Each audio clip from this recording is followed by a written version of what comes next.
let's get to the budget. The giveaway Chancellor was still giving away in this week's budget, but there was a later sting in the tail. A huge rise in taxes from 2023 onwards to help pay for all this spending and to restore some order to the public finances in terms of the annual borrowing amount and the overall national debt, which is now in the trillions. Let's go to get a briefing from our economics correspondent, Kate Andrews. Thanks, Andrew. This week, the Chancellor presented his second budget to the House. Rishi Sunak at this point is no stranger to splashing the cash, and this was no exception. We got £65 billion of additional spending. A lot of that's going to go on immediate COVID relief, extending the furlough scheme till September, extending that uplift to universal credit, business grants, and much more. But in addition to the giveaways, we also got some tough pills to swallow in the form of tax hikes. Corporation tax is going up to 25% for big business by 2023, and there's also been a freeze to personal tax thresholds. I'm sure we're going to discuss that after the slideshow, but I want to look at the Office for Budget Responsibility and what they published alongside the budget, because we got some updated forecasts that gives us some insight as to where we think the economy is headed and what we can make from that. So as you can see from this first slide, the OBR have brought forward their projection of reaching pre-pandemic levels of GDP to Q2 next year. It's not that much of a change. It was expected to be Q3, but it is something. Here you can see that big contraction of 9.9% for 2020. This year we're expected to grow by 4%. Next year, really quite amazing, 7%. And then returning to business as usual after that with an average of roughly 1.6% growth. Now, the reason that 4% is there for this year reflects the fact that we're going to be in a very strict lockdown in winter and hopefully be open and having a booming economy in the summer. And data from the OECD, which has been analysed by the Spectator, has found that despite low levels of COVID in the UK compared to our European counterparts, the UK is not only one of the most locked down countries, but it's also suffering from some of the slowest GDP growth per week if you compare our GDP to last year. Now, what this slide is really showing is that quite obviously, the more locked down you are, the harder it is to bounce back. And that means that we're not going to have the same level of growth this year that we may potentially have next year. But moving on to other news from the OBR, really good news actually if we look at unemployment. Originally the OBR had forecast 11.9% to be the peak of unemployment, and that's fallen right down to 6.5%. This really boosts the credibility of the furlough scheme and perhaps explains why it's being extended till September, with hopes that with the economy very open this summer, conditions will be better for those furloughed workers, many of whom may discover their job doesn't exist anymore, will be able to come into a jobs market that is perhaps a bit more active. But none of this has been cheap. And as you can see here, the debt is now estimated to be at £2.8 trillion. If deficit projections are anything to go by, it's going to keep going up by quite a lot. Public spending was up by a quarter in a year last year. £355 billion borrowed in 2020-2021. It's forecast for 2021-22, that's going to be £234 billion. You can no longer say that the COVID crisis is a one-off spending spree. By the time we get to 2024-2025, we're still borrowing, estimated to be borrowing, over £100 billion a year. Now, some people will say that's really not a problem because look here at this slide how cheap it is to service that debt. But there are still several issues here. It's not just about the amount of debt, but the ratio of debt to GDP. That really matters, which is now hovering just below 100%. And second, and perhaps this is the most important slide actually to explain this budget, is just how vulnerable we are when it comes to servicing that debt. And that's what we're looking at in this week's magazine, the fear that was playing on the Chancellor's mind when he decided to hike taxes and present the budget that he did. Because while conditions for borrowing are extremely agreeable right now, if there's even the slightest bit of movement, historically low movement, as you can see here, 1 percentage point change in interest rates, gilt rates, or in inflation, then we could be looking at a £25 billion black hole that the Chancellor would have to fill. That's roughly finding the schools budget. If it's a 2 percentage point increase, that's finding the defence budget. And that could prove extremely painful for the country and very politically difficult for the Conservative Party, having to come up with that money in such a short period of time. So it's this concern, I think, that has really driven what you saw in the budget this week, which we can discuss now. So back over to you, Andrew. Okay, Kate, thank you for that and for these fascinating charts. I'm going to come back to the economics of the budget in a minute, but let me come to our political editor, James Forsyth, and some of the politics of this. James, is there now talk in Westminster, because he's talking about no tax increases for a while, but then from 2023 onwards, there's quite substantial increases both in corporation tax and in household on income tax as well, because the thresholds are going to be frozen. Almost every threshold is actually being frozen. Are we thinking of a 2023 election now? I don't think there is a firm date in the government's mind when they want to have the election. But I think when you heard the Chancellor read out the growth forecast, talking about 7% growth plus in 2022, then 1.7% in 2023, and then 1.6, 1.5, you would surely want to have the election as close to that 7%, that year of 7% growth with a feel-good factor, rather than have it after a couple of years of 1.6. Fairly anemic growth, solid but not spectacular. I also think the other calculation that has shifted is, I think 6 months ago, when the government's handling of the pandemic was being widely panned, public confidence was low, you would think the government would want to hold the election as far away from COVID as possible. But as your discussion with David Spiegelhalter showed, there is something the government is now getting right, the vaccine rollout. And the UK might be able to get rid of restrictions quicker than other European countries, get life back to normal. And so again, you might have a kind of halo effect from that you would want to tap into in an election campaign. And of course, before the Fixed Term Parliament Act, which sort of mandated, except in special circumstances, a 5-year parliament, 4 years, I think, James, was about the norm for most parliaments, wasn't it? Yeah, I mean, the issue here is that this would be 3.5 years, essentially, because I don't think anyone wants to go to the polls in the winter again, as happened at the last election. So you would probably be talking about a kind of classic May 2023 kind of date. But you are right. Normally, parliaments only went the full 5 years if a government was in trouble. Think of John Major in 1997. You clung on desperately in the hope that something would turn up. But normally, look at Margaret Thatcher, successful governments or Tony Blair, successful governments like to go after 4 years. Fraser, our editor of the Spectator, I listened to the Chancellor on the Today programme on Radio 4 this morning, and I thought he came really unstuck over corporation tax. I'd be interested to see what your take is on this. I mean, for 10 years, when I interviewed Tories about the cost of the corporation tax cuts, they all said, but they'll pay for themselves. There'll be a sort of Laffer curve effect, and we'll end up with more revenue. Now the Chancellor is telling us that if he ups corporation tax, he'll take in more revenue than he would otherwise. I mean, both statements can't be right, can they? Well, we're certainly stretching the elastic of what used to be Tory economics. And I mean, the people you were talking to, Andrew, were actually quite correct. And corporation tax did keep going down, but the revenue kept going up. Now, might it have gone up even higher if there were higher rates?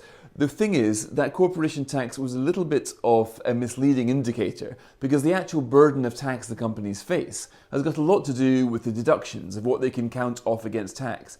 So what George Osborne was quite good at doing was lowering the headline rate of corporation tax, but also taking away the deductions. So companies pretty much ended up paying the same. There's a very interesting part in the OBR documents where they show exactly the ruse here. The rate went down, but the actual burden stayed high.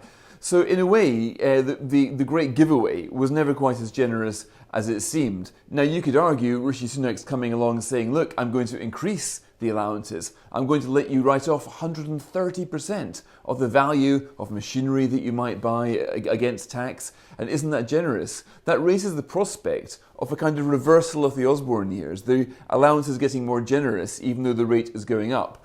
But when you look at the OBR's calculations, it shows you that the rate is going up way, way faster than the allowances. This is going to be the biggest increase in corporation tax since Dennis Healey in 1974. And we're going to end up with one of Europe's heaviest corporation taxers. Now, what you can't, I mean, Rishi Sunak was asked on the radio this morning, have you stopped believing that if you lower the tax rates, the yields might go up? That was a bit of a trick question, because somebody who is a supply side or in the Tory party would say that's only the case for certain circumstances. The top rate of tax, for example, you could lower that and the rate would probably go up, but then again, it's probably marginal. But the truth, which Rishi Sunak wouldn't admit, is that corporation tax is one of the only taxes he's got to play with. The manifesto stops him increasing income tax. The Prime Minister stops him curtailing the spending because number 10 is a very spend-happy administration. Poor old Rishi Sunak, it's his job to somehow finance the spending being authorised in number 10, but do it being banned from touching most taxes apart from corporation tax. I suspect it won't raise nearly as much money as he thinks, but unfortunately it's the only tool he really has to play with.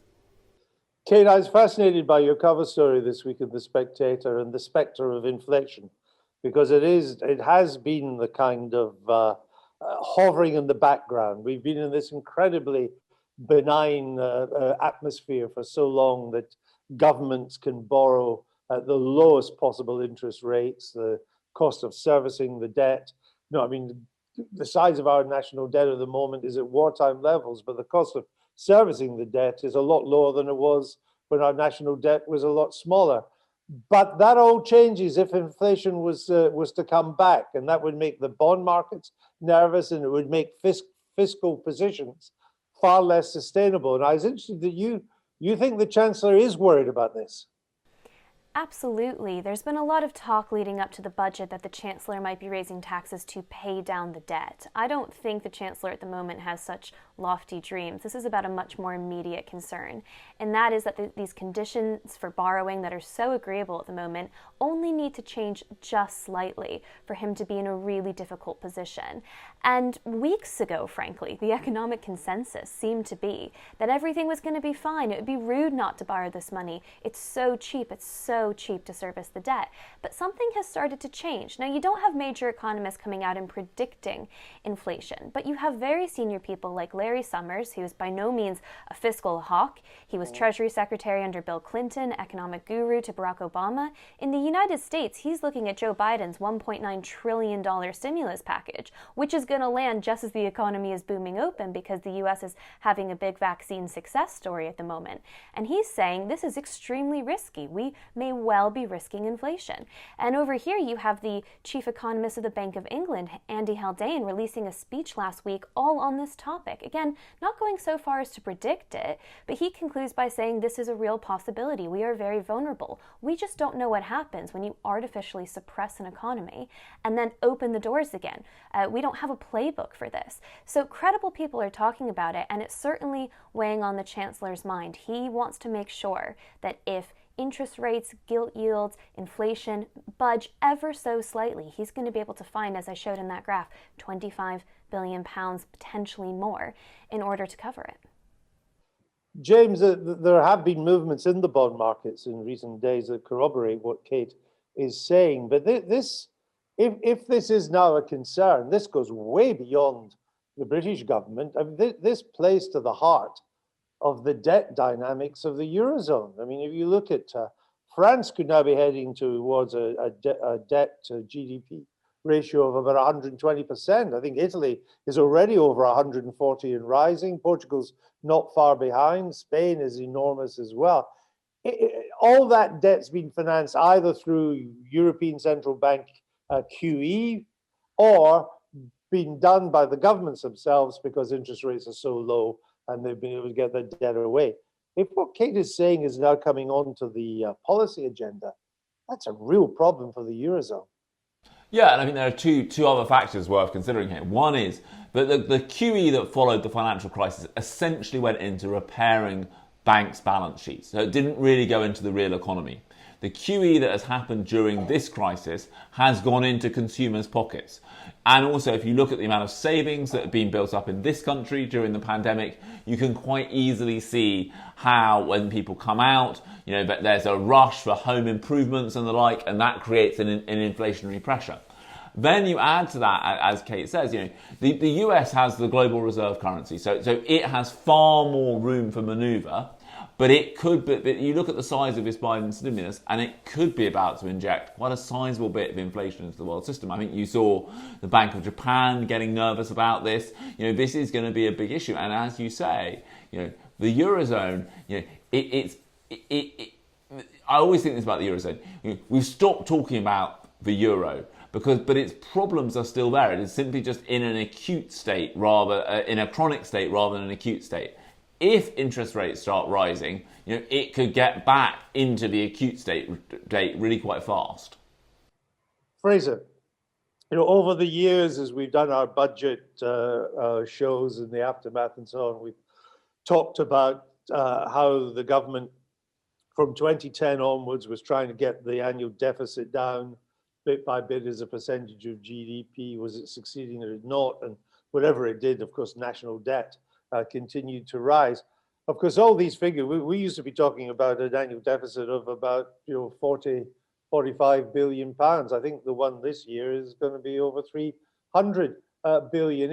In your view, given that the Chancellor does seem to be aware of the concerns that Kate was raising, is Britain's fiscal position as sustainable as it can be in the current climate? It's difficult to say, really. I mean, could we have got through this crisis with less debt? I think the answer is certainly we could have done. If you look at the deficit that we had during 2020, the UK was one of the worst hit countries economically. And that is linked to the stringency of lockdown. Not only was our economy hit the worst, but our debt went up the most. And the funny thing is, though, that I think this budget was written not yesterday in the Treasury, but it was written when the government decided to extend the most stringent lockdown in the world, as it currently is, for as long as they have done. When you extend furlough scheme until September, long after reopening is supposed to be going on, when you start to answer every single problem with a massive spending splurge, then you start to create the biggest tax burden in 50 years. And that's what we've ended up with. I think what Rishi Sunak is doing is holding up a mirror to the Prime Minister here, saying, look, this is the bill for everything that you've promised. This is the bill for the toughest lockdown in the world. And every week it continues, it simply gets more expensive and somebody's going to have to pay for that money.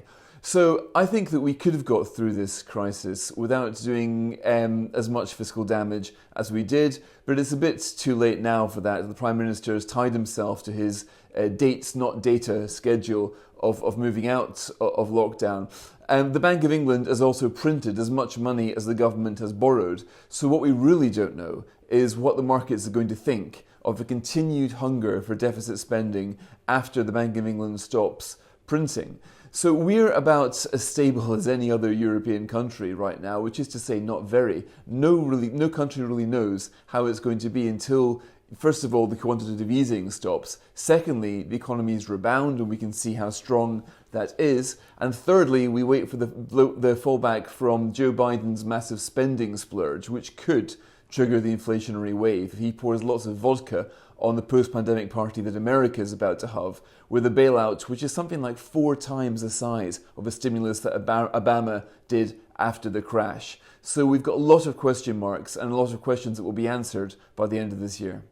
And Kate, that is a concern in London, isn't it? The size of the Biden stimulus, almost 2 trillion on top of what Trump had done and other spending as well. And as you look at some of the supply side constraints already visible in America, even labor in some constraint too, housing, things you need to build houses and all the rest of it. That's people are having trouble sourcing quite a lot. Supply chains already coming under pressure. There's a fear, as I understand it, that if inflation kicks off in America as a result of this, that makes the danger all the worse for Britain. Oh, certainly. What happens in America is going to affect the rest of the world. And as Andy Haldane laid out in his speech last week, he says that what kept inflation so low for so long, those conditions have fundamentally changed. We're not going to have another China come onto the world market, for example. And as you say, Andrew, globalization's taken a real hit. We just don't know how quickly it'll come back, if it's going to limp or if it's going to roar back. Now, before the budget, you had people saying Rishi Sunak is going to use Joe Biden as cover to hike corporation tax, to do these big state things because the president's doing it as well. And in the magazine this week, I note that a senior Tory source says that's not quite the case. In fact, it's very, very different from that. Rishi Sunak's not trying to be Joe Biden. He's trying to protect from what Joe Biden might do to the UK economy. Because as Friedrich Hayek once famously noted, inflation is like a tiger and you're trying to chase it by its tail. Once the cat's out of the bag, it's near impossible to catch. So if things start to move, they can start to move really quickly. And now the key is that nothing may change. And that will be hard for the Chancellor. If his fears that he's planning for, if they don't become a reality, people will say, well, you were yet again overly cautious, you were too prudent, this was unnecessary pain. But if something were to change, the Chancellor would be the person who prepared for it, who planned for it, and who tried to make the UK slightly more resilient to what might be happening in the States or elsewhere. James, let me come to you for final question of this segment.